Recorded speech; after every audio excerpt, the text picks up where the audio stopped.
So it's 1994, that's 20 years ago, and I was 19 years old. I'm sitting in this meeting room in a hotel called the King's Inn Hotel in San Diego. And I'm surrounded by all these women in various stages of their transitions. And I'm the only non-trans identified person in the room. So I'm there to support my partner, Joanna, who actually had been John when we met. This is a true story.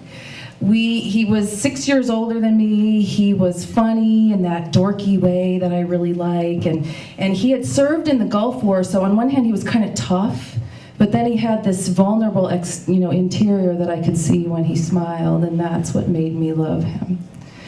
So a couple months into us dating, John says to me, "I have something to show you."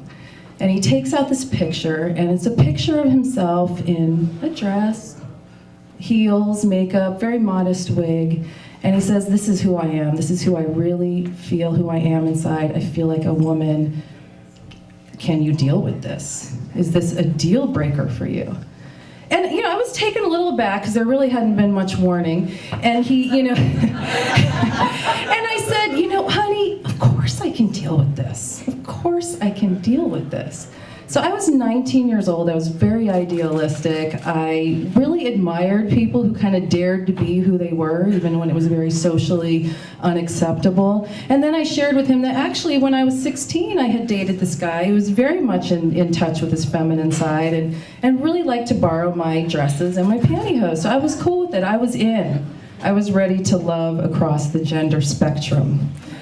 But I'd be lying if I said I wasn't scared. This was, again, 1994, and people who were gender nonconformist or even sort of more marginalized than they are now. And as some of you might remember, in 1993, made national news when Brendan Tina, a trans person, had been raped and murdered in this horrible, horrible hate crime in Nebraska. And what I would tell myself is that, Joanna was pretty small, pretty petite, and probably was more likely than not to pass as a woman and thus not attract unwanted attention. But I have to be honest, every time I heard about some kind of hate crime or something happening to a transgendered person on the news, which was not unusual, I just had this, cold feeling in the pit of my stomach.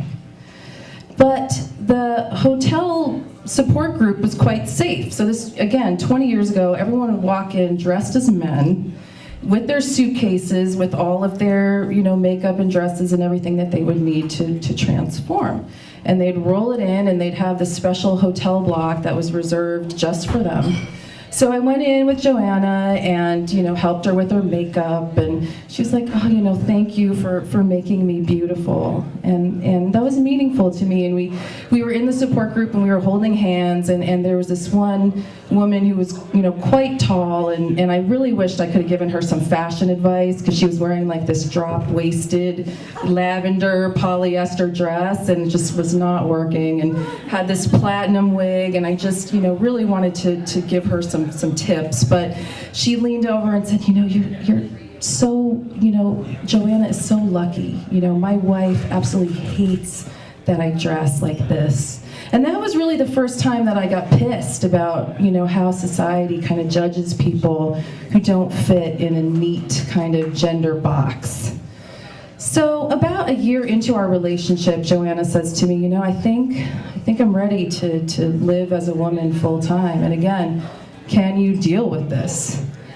And my gut was like, I love you, not your gender, and that was a really important moment.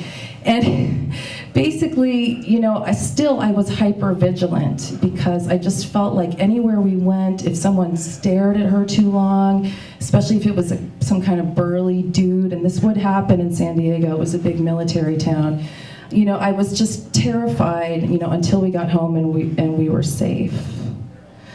So basically what happened is after that, I just started to see how society was treating us. We had these friends who were really like nerdy outcast kind of people who should have understood. They were like the kind of people who, quote Star Trek. And, they played D&D into the wee hours of the night and probably got beat up quite regularly in high school. But even they were not cool with Joanna, and they were not cool with us. And how I knew that is that they constantly referred to Joanna as he. When we had, Joanna had said, this is what's going on with me, I'd really appreciate it if you would use a feminine pronoun, and they would just be like, he, and so I would get so pissed, and I'd be like, she, and Joanna sometimes would be like, she, and then we would just get frustrated, and we just started maybe going out a little bit less, and we would just hang out at home and play on the internet, which was brand new. And then, 20 years ago, and then I lived with my grandmother.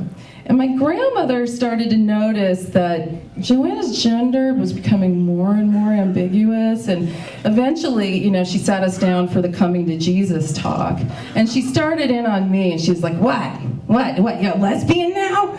You don't look like a lesbian. And then she started in on Joanna, what, you're gonna chop your penis off? You're gonna chop it off? What if you change your mind? Don't you want to have children someday? And both of us were kind of looking down at the floor, just like, please God, let this be over soon. And after my grandmother was done lecturing us, we just kind of ran away. And I'm certainly not surprised that my 60, 70-something grandmother at the time didn't react well. But I don't think I was completely prepared for the level of hostility that was to ensue. And so at some point we just had to decide, we're not going to talk about this. And basically, I stopped sort of coming around with Joanna to the house. And 2 years after that, I ended up going away to school, and, it didn't really quite work out. But, before that, we had been, this amazing lesbian couple, and I actually did some gender bending of my own. I started going to the Goodwill and buying men's clothes from the Goodwill, and I slicked my hair back in a ponytail, and I was kind of experimenting with my own kind of gender and sexuality, and then we went to gay pride, and it was absolutely amazing, and Joanna put this battle axe around my neck, and I just felt for the first time since Joanna had come out, I felt safe. And that was an incredible moment, and I thought, why can't the whole fucking world be like this? Why can't the whole world be like this? And sadly, it didn't end up, as I said, working out for us. I went away to college, and we tried to make it work, but in the end, Joanna kind of dumped me. She had found someone else, and I think I was particularly heartbroken that someone else was a man, because even with my slicked back hair and my Dickies from Goodwill, I just really couldn't really compete. So I listened to a lot of Ani DeFranco and dated people of all genders, really trying to get over her. And ultimately, I started wearing makeup and wearing some dresses again, and generally dating dudes, because I figured that's kind of who I am, and generally that's what I like to do. And once I had sort of gotten over my own gender confusion and sort of forgiven her for what happened, we were able to become friends again, and it's actually been 20 years, and we're still friends, and she gives her blessing to me to tell this story tonight.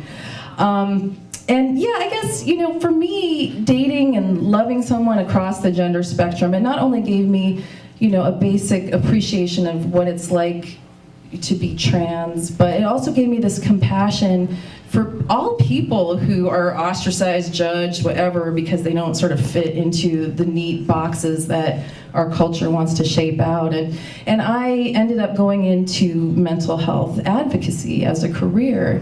And in 2012, there was this campaign to remove gender identity disorder from the DSM, which is like the psychiatric Bible, because it's, to our mind, it's no more a disorder or something wrong with you than being homosexuality was a disorder before 1973, when that was taken out of the DSM. So I signed the petition, and I wrote letters, and I recruited people to get involved, and in the end, it ended up being a success. They took gender identity disorder out of the DSM, which is a huge advance in terms of how we look at gender and what we consider to be normal and not normal. So this was, to me, a huge moment, and I realized that loving across the gender spectrum, gave me the ability to advocate not just for trans people, but for everyone who doesn't quite fit in. And I'm so glad that at the age of 19 that I was able to take a risk and keep my mind and my heart open. Thank you.